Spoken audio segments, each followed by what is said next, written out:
নমস্কার সবাইকে আন্তরিক অভিনন্দন ও শুভেচ্ছা। আশঙ্কা মতোই বঙ্গোপসাগরে তৈরি হতে চলেছে বিধ্বংসী ঘূর্ণিঝড়। আগামী 72 ঘন্টার মধ্যেই বঙ্গোপসাগরে জন্ম নিতে পারে ঘূর্ণিঝড় সেনিয়ার। ঘন্টায় 110 কিলোমিটার গতিবেগে উপকূলে আছড়ে পড়ার প্রবল সম্ভাবনা আছে। এর প্রভাবে টানা 3 দিন থেকে 4 দিন দুর্যোগপূর্ণ আবহাওয়া পরিস্থিতি হতে পারে দক্ষিণবঙ্গ থেকে উত্তরবঙ্গের জেলায় জেলায়। এবার একবার দেখে নেব আলিপুর আবহাওয়া দপ্তর থেকে আজ এবং আগামী কয়েকদিনের আবহাওয়ার কি গুরুত্বপূর্ণ আপডেট আছে। সরাসরি একবার চলে যাই আলিপুর আবহাওয়া দপ্তরের যে অফিসিয়াল পেজ, সেই অফিসিয়াল পেজে একবার দেখে নেব আজ এবং আগামী কয়েকদিনের আবহাওয়ার কি গুরুত্বপূর্ণ আপডেট দিয়েছে। যে warning sub Himalayan, West Bengal and Sikkim, Uttarbanga এবং পার্বত্য জেলাগুলির জন্য যে আবহাওয়ার গুরুত্বপূর্ণ আপডেট, তাতে বলা হয়েছে আজ থেকে আগামী 2 ডিসেম্বর উত্তরবঙ্গের কোনো জেলাতেই ওয়ার্নিং নেই। যেটা লক্ষ্য করা আছে একেবারে প্রধানত শুষ্ক ওয়েদার বজায় থাকবে।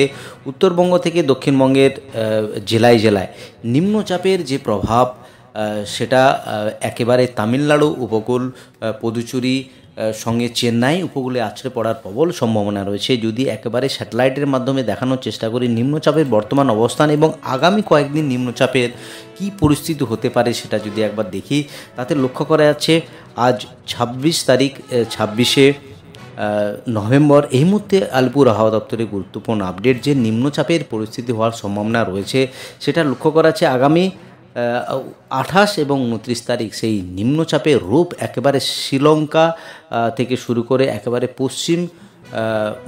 পশ্চিম দক্ষিণ বঙ্গোপসাগরে যে নিম্নচাপ, সেই নিম্নচাপের অবস্থান একেবারে সক্রিয়।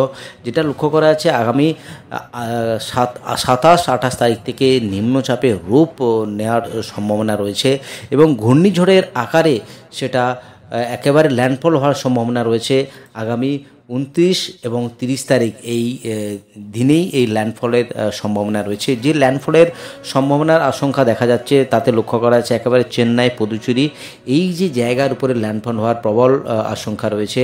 যেটা লক্ষ্য করা যাচ্ছে বিশেষ করে যে ল্যান্ডফলের আশঙ্কা রয়েছে তার জেরে একেবারে তামিলনাড়ু এবং অন্ধ্রপ্রদেশ উপকূলে ব্যাপক দুর্যোগপূর্ণ আবহাওয়া পরিস্থিতি হওয়ার সম্ভাবনা রয়েছে।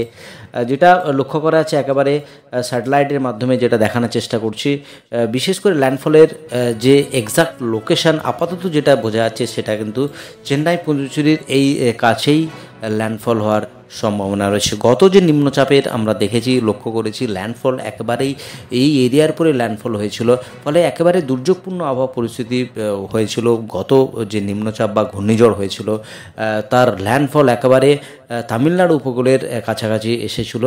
এইবার এর প্রভাবে দক্ষিণবঙ্গে আবহাওয়া কী পরিস্থিতি হতে পারে। দক্ষিণবঙ্গে আবহাওয়ার যে পরিস্থিতি লক্ষ্য করা যাচ্ছে তাতে প্রধানত শুষ্ক ওয়েদার থাকবে। আগামী 30 তারিখের পর থেকে আবহাওয়ার পরিবর্তনের সম্ভাবনা থাকলেও থাকতে পারে। বিশেষ করে উপকূলবর্তী জেলা পূর্ব মেদিনীপুর, দক্ষিণ 24 পরগনা, কলকাতা এই যে লাগোয়া জেলাগুলো মেঘাচ্ছন্ন আকাশ থাকবে, সঙ্গে হালকা থেকে মাঝারি বৃষ্টিও সম্ভাবনা রয়েছে। এবং যে আবহাওয়া পরিস্থিতি লক্ষ্য করা আছে একেবারে বিশাখাপত্তনম, এদিকে রয়েছে বিজয়ওয়াড়া, এর যে উপকূলে ব্যাপক দুর্যোগপূর্ণ আবহাওয়ার পরিস্থিতি হওয়ার সম্ভাবনা এবং উড়িষ্যার ভুবনেশ্বর, বালেশ্বর এই যে জায়গা, এই জায়গাগুলিতে একেবারে দুর্যোগপূর্ণ আবহাওয়া পরিস্থিতি হওয়ার সম্ভাবনা রয়েছে।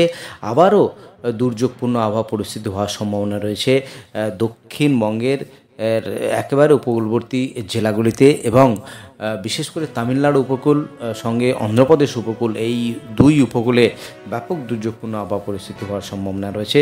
আলিপুর আবহাওয়া দপ্তর থেকে যে নিম্নচাপ নিয়ে গুরুত্বপূর্ণ আপডেট দিয়েছি যদি লক্ষ্য করি, তাতে বলা হয়েছে 2টো ডিপ্রেশন হয়েছে।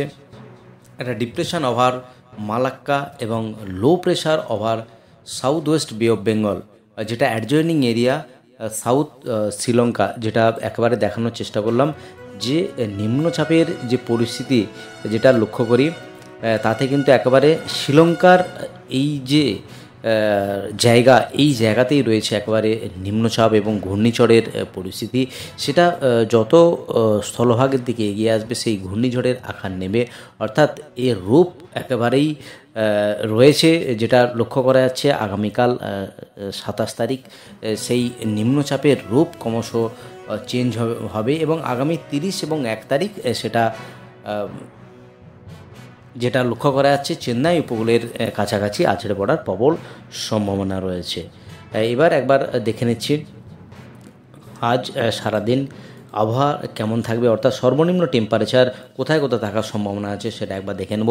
সর্বনিম্ন টেম্পারেচার যেটা একেবারে পুরুলিয়া, যেটা 14 ডিগ্রি সেন্টিগ্রেড, সঙ্গে বিষ্ণুপুর 14 ডিগ্রি, এদিকে মেদিনীপুর 15 ডিগ্রি সেন্টিগ্রেড হওয়ার সম্ভাবনা রয়েছে সর্বনিম্ন টেম্পারেচার।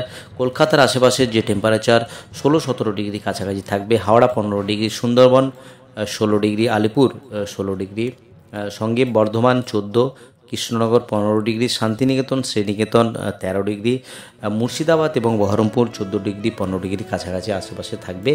যদি উত্তরবঙ্গের টেম্পারেচারের কথা ভাবি তাহলে মালদাতে 18 ডিগ্রি সেন্টিগ্রেড, এবং উত্তরবঙ্গের একেবারে পার্বত্য এলাকার যে টেম্পারেচার যেটা লক্ষ্য করা যাচ্ছে তাতে সর্বনিম্ন temperature Darjeeling 8 degree centigrade, Kalimpong 12 degree, Siliguri 15 degree, Ramsai 13, Jalpaiguri 15 degree, Cooch Behar 13 degree.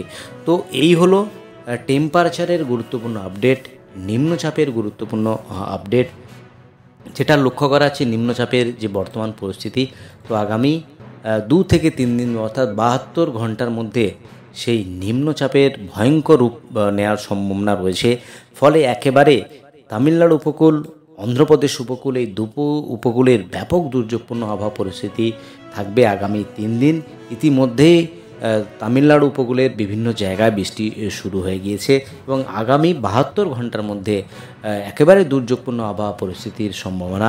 এদিকে দক্ষিণবঙ্গে আবহাওয়ার যে গুরুত্বপূর্ণ আপডেট সেভাবে ইফেক্ট পড়বে না এই অঞ্চলগুলিতে।